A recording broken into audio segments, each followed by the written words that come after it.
Então, bom dia a todos. Essa é a nossa segunda aula de confeitaria básica e hoje a gente vai conhecer mais um tipo de massa dentro da confeitaria básica. E o tipo de massa hoje são as massas cozidas. Eu vou compartilhar com vocês aqui um PowerPoint, tá bom? Então, quem são as massas cozidas? O diferencial das massas cozidas é que são massas que passam por duas etapas de cocção. A primeira etapa, geralmente na panela, né? Então, quando a gente ferve algum tipo de líquido, pode ser ele água ou leite, ou às vezes até algum fundo, né? Um fundo de ave, um fundo de legumes, um fundo de carne. Acrescentamos gordura, dependendo da formulação. Essa gordura pode ser manteiga, margarina, óleo, banha de porco, qualquer tipo de gordura. E depois que esse líquido entra em ebulição, que ele é fervido, a gente acrescenta a farinha de uma única vez. Ela não pode ser acrescentada aos poucos, tá? Isso é muito importante. A hora que ferveu, a gente só tira do fogo, né, para não continuar fervendo, joga a farinha de uma única vez e mistura. Se a gente jogar a farinha aos poucos, como a gelatinização do amido da farinha é muito rápida, alguns pedaços vão cozinhar e outros pedaços vão ficar empelotados. Então tem que ser de uma vez só. Parece que não vai dar certo, mas dá. E depois que a gente cozinha essa massa, né, vai virar uma massa cozida ali dentro da panela, a gente depois tem uma segunda etapa de cocção. E essa segunda etapa de cocção pode ser ela frita, cozida, assada ou feita no vapor. No caso da massa choux, que eu já vou falar para vocês que ela tem aí um diferencialzinho, que é a gente acrescenta ovos depois que ela foi cozida na panela. Essa massa a gente fala que é a massa mais versátil dentro da confeitaria, porque ela suporta todos os tipos de cocção. Então, a massa cozida brasileira.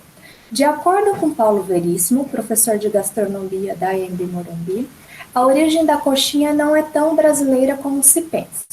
Para ele, a receita é uma adaptação da culinária francesa e as características do salgado estão contidas na obra L'Art de la Cuisine Française, que é do Antoine Carême, que é o cozinheiro mais top de todos. Até a gente tem um livro na nossa biblioteca do Antoine Carême, que é um livrinho bem pequenininho, que é bem legal de ler quando vocês tiverem oportunidade.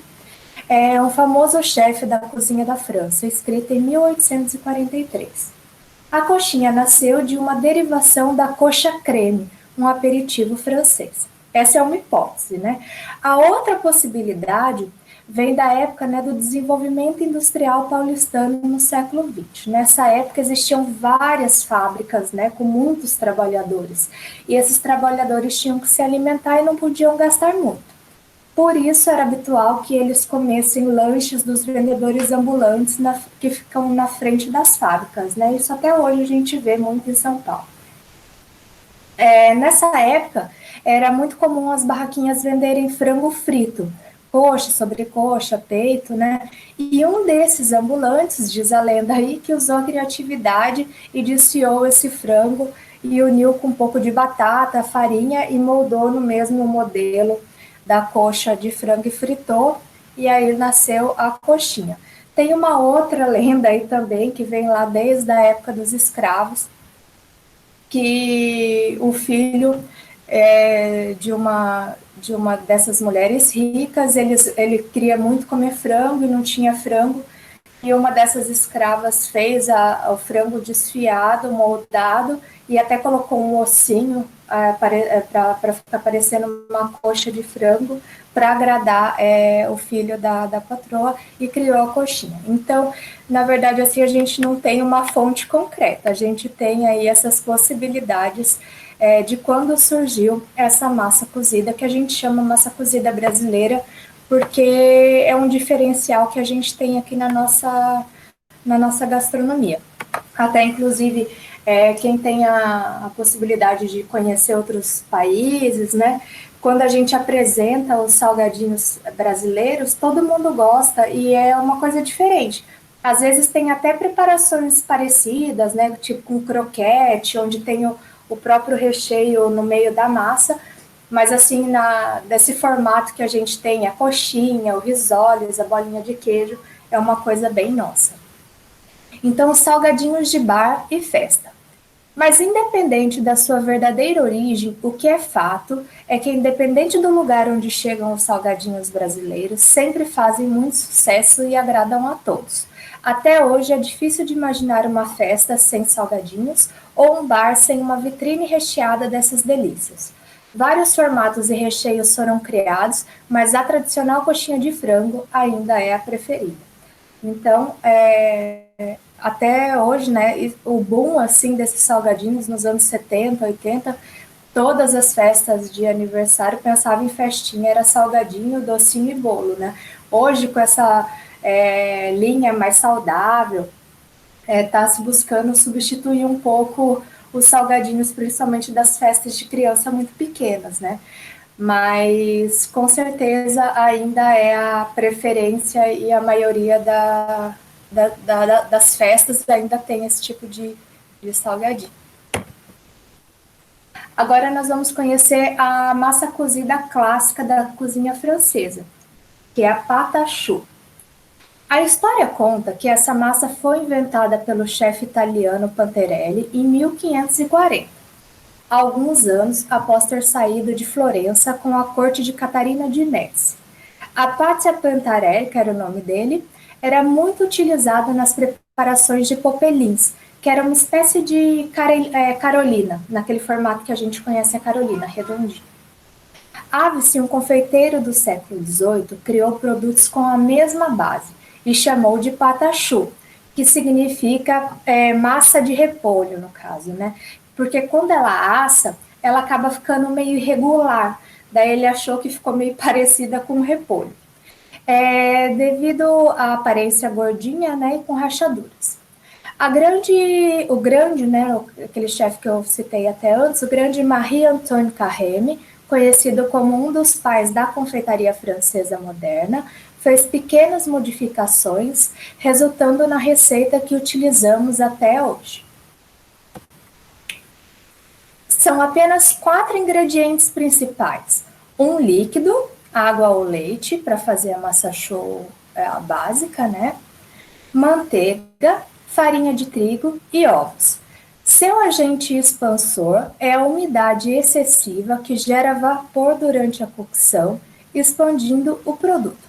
Então, é muito comum os alunos ficarem com dúvida, né? Mas, professora, por que essa massa cresce? Ela é uma massa que ela não tem fermento. Então, a gente faz ali aquela primeira etapa de cocção na panela, utilizando o líquido, a gordura e a farinha de trigo. E depois a gente acrescenta os ovos aos poucos na batedeira, que esse é o diferencial da nossa massa da coxinha, né, do salgadinho brasileiro, que a gente só faz a primeira etapa da massa cozida e não acrescenta os ovos depois na batedeira, né, só uma massa cozida, como também tem algumas massas de churros, que também só faz aquela primeira etapa da massa cozida na panela. Já os churros espanhol, por exemplo, que é um churros mais leve, ele tem essa segunda etapa de adição de ovos também, na hora que a gente leva essa massa para a batedeira.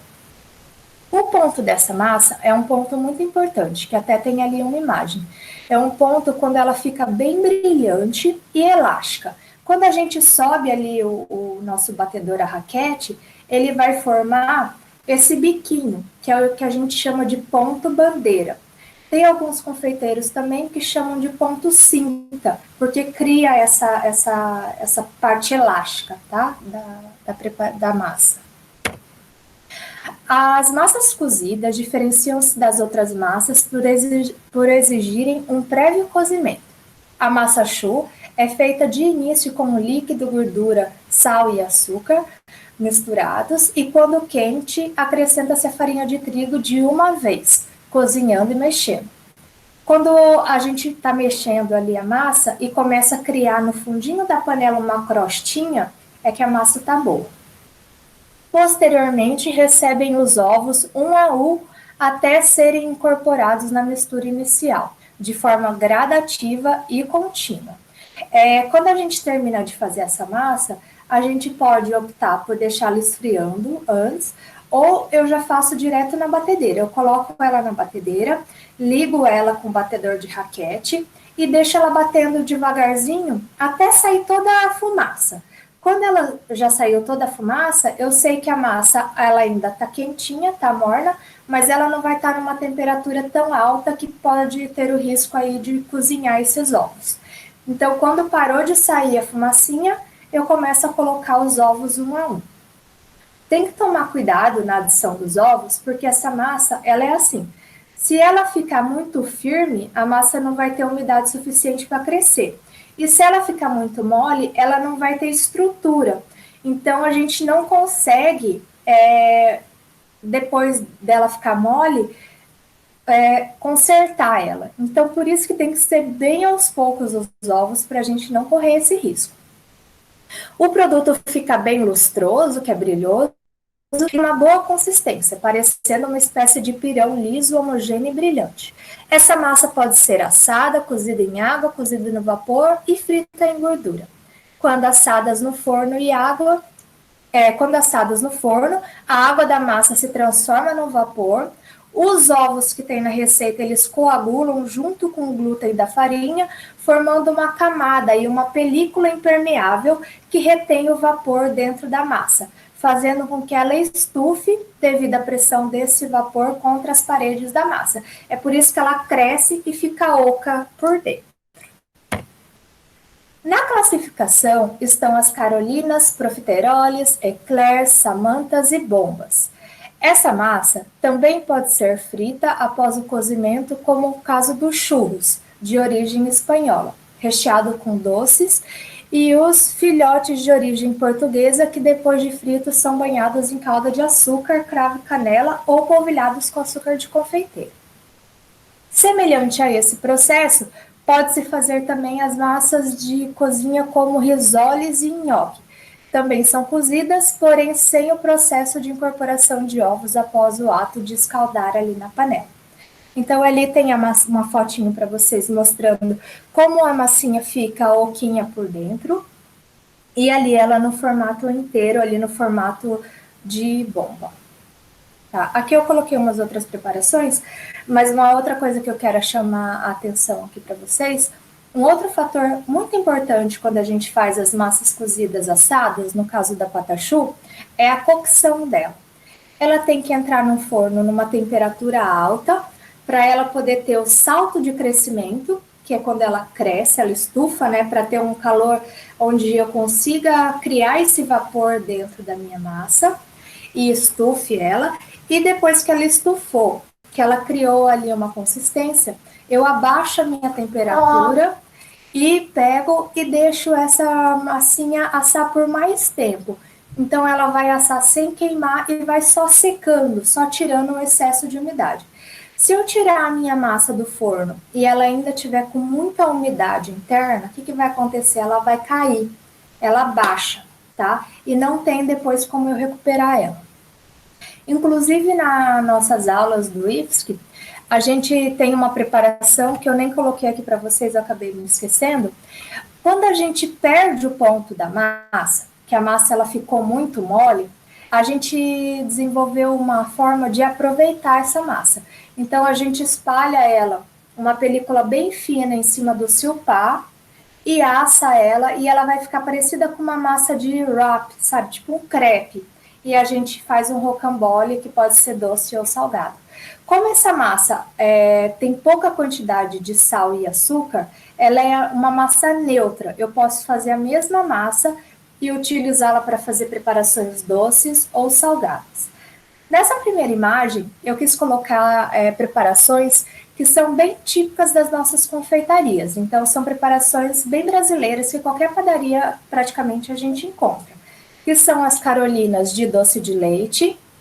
Geralmente elas são banhadas no chocolate e o recheio é doce de leite, mas a gente vê com outros recheios, vê com recheio de chocolate, recheio de creme, né? Tem muitas opções, mas a clássica de doce de leite com chocolate é a que eu mais gosto.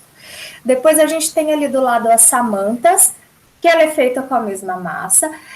Tem variações, às vezes, de uma confeitaria para outra, que às vezes coloca um pouco de farinha de milho e resultam até no que eles chamam em Minas das broas aeradas, broas aerosas, que são umas broinhas que também ficam ocas por dentro, que elas também são feitas nessa mesma técnica. Temos ali embaixo as carolinas açucaradas, onde elas não têm recheio por dentro, ela só é feita assada bem sequinha e depois por fora eles açucaram elas e vende até em pacotes como se fossem biscoitos. E a nossa clássica bomba, que geralmente são bombas ou com frutas ou com creme de confeiteiro.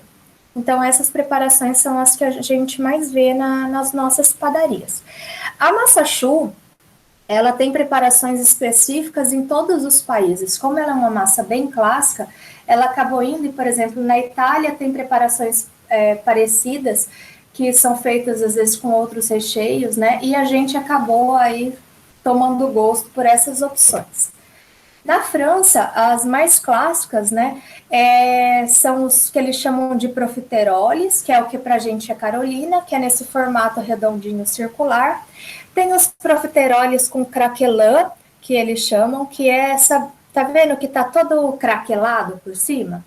Essa parte de cima que é craquelada é como se fosse uma massinha quebradiça. É um disquinho que a gente faz de açúcar, farinha e gordura e abre bem fininho numa placa, assim, num rolo de confeiteiro e corta com aro do mesmo tamanho da minha Carolina crua. E eu coloco em cima da Carolina e levo para assar.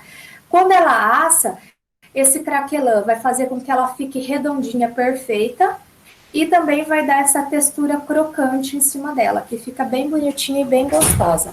Aqui tem até do lado uma Carolina que foi assada sem o craquelin, então ela acaba perdendo um pouco o formato, e quando ela é assada com craquelin, ela fica assim, nesse formato mais redondinho. Depois tem ali o cisne, que também é uma preparação bem clássica, assim, que na época da ostentação, assim, daqueles grandes banquetes e jantares, ela era feita para ser servida na mesa do café. Então é uma carolina que eles fazem no formato de gota e depois consegue rechear ela e abrir essas asinhas com creme, geralmente é um creme de confeiteiro. Então esse cisne é bem clássico. Tem ali também a croquembouche, que é essa árvore de carolinas, onde depois ela é passada no açúcar caramelizado e é feito esses fios de açúcar em volta, que é muito tradicional utilizar em festas, principalmente festas de casamento, é como se fosse o bolo da noiva. E é bem tradicional, é muito bonito. Ali tem as eclairs. Essas eclairs, elas são bem tradicionais e hoje em dia tem confeitarias que se especializaram em criar vários sabores para essas eclairs. Então ali tem um modelinho, né, dessas caixinhas aí que eles fazem com uma diversidade assim enorme de recheios e coberturas. E ali do lado que foi uma preparação feita numa época em homenagem a uma corrida que tinha de bicicleta em Brecht, né? Então a massa choux ela é feita no formato aí de uma roda de pneu de bicicleta, no caso, né? Num aro, e ela é assada com lascas de amêndoas por cima e geralmente ela é recheada com creme à base de manteiga. Ela é muito saborosa. Mas, como eu falei, vocês vão achar preparações parecidas no mundo inteiro. É uma massa bem, bem versátil. E a nossa sugestão de aprendizagem para essa semana é vocês fazerem uma massa cozida brasileira, no caso, fazer uma massa de salgadinho, podendo fazer o recheio da preferência de vocês, né? Fazer coxinha, risoles, bolinha de queijo, o que vocês gostarem mais ou o que vocês tiverem em casa.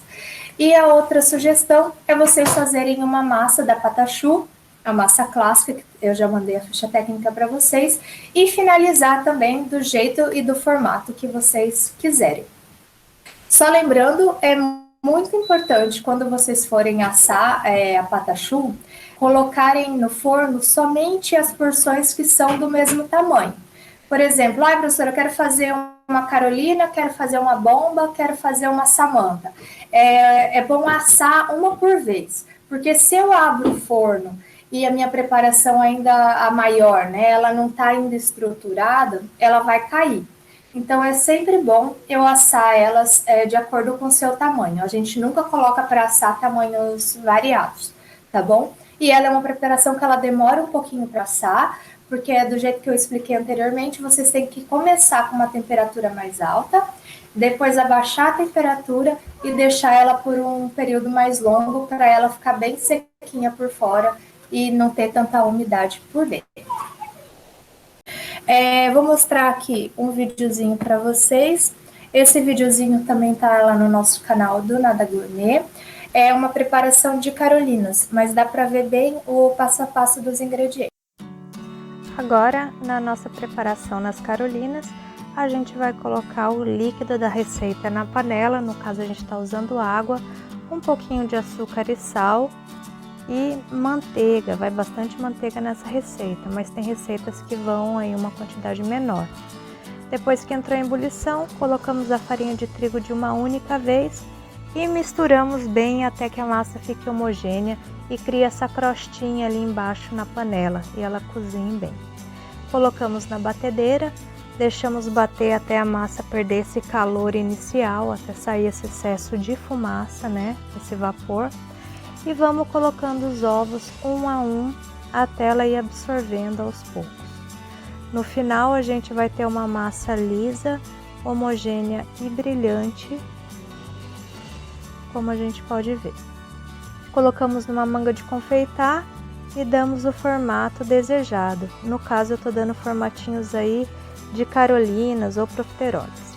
Levamos ao forno para assar, lembrando que o forno tem que estar numa temperatura alta inicial, depois a gente abaixa para ela continuar secando. Eu gosto de fazer o furinho em cima da carolina para depois tampar com chocolate. A gente está preparando um doce de leite com um pouco de creme de leite para ficar mais suave. Injetamos esse recheio até ela ficar bem pesada. Limpamos sempre o excesso ali que vai para fora e banhamos com o chocolate meio amargo e deixamos cristalizar. Depois está pronta a nossa carolina para a gente tomar com um cafezinho aí na hora do café da tarde. Fica bem gostoso, vale a pena vocês fazerem em casa. Então ali no videozinho dá para ver bem, né? Como a gente cozinha, a hora que a água entrou em ebulição, isso é o mesmo processo que eu faço para as massas cozidas dos salgadinhos. Quando entrou em ebulição, eu jogo a farinha de uma única vez e mexo até criar aquela crostinha embaixo. Quando criou aquela crostinha, eu já posso utilizar no caso das massas dos salgadinhos. No caso da massa choux, então eu levo para a batedeira, deixo ela bater para ela perder esse calor inicial e depois acrescento os ovos um a um, e essa textura lisa e brilhante. E depois eu coloco na minha placa. Ali a gente utiliza muito o tapete de silicone, porque ele é bem antiaderente, mas se vocês não tiverem, pode untar com um pouquinho de manteiga, que vai dar para fazer do mesmo jeito. Essa massinha, ela também pode ser congelada, então vocês podem congelar ela já no formato e depois só utilizar para fritar ou para assar. No caso, por exemplo, fazer bastãozinhos de churros, né? Se falar, eu fiz a massa, mas deu muita massa, não quero fazer tudo agora. Vocês podem fazer os bastõezinhos assim no formato de churros, mini churros, e deixar congelado e depois vocês podem colocar direto na frigideira e fritar, por exemplo, fica bem gostoso, dá super certo. Essa massa, como ela pode ser frita, a gente pode fritar ela que nem bolinho de chuva, sabe? Pega a massa ainda na textura um pouco mais molinha e dá para fritar. O diferencial dela é que ela também vai ficar oquinha, ela não vai ficar uma massa maçudinha por dentro, né? Então ela sempre, quando ela tem essa adição dos ovos, ela tem essa expansão. Agora, se ela não tem a adição dos ovos, daí ela sempre vai ficar mais maçudinha. É que nem o diferencial do nosso churros que a gente come na barraca da praia, assim, ele é um churros mais maçudinho, né? Ele não é um churros leve. Agora, o churros já mais para o estilo espanhol, ele é um churros que ele é bem levezinho. Geralmente ele não é recheado, ele vem com recheio num potinho, onde você pega o churros, vai quebrando e vai mergulhando na coberturazinha e vai comendo. Esse churros de carrinho também é uma coisa assim bem tradicional nossa, assim, é difícil a gente ver em outros lugares e também está dentro dessa categoria das massas cozidas. Muito obrigada pela presença de todos vocês. Tchau, tchau, gente. Obrigada.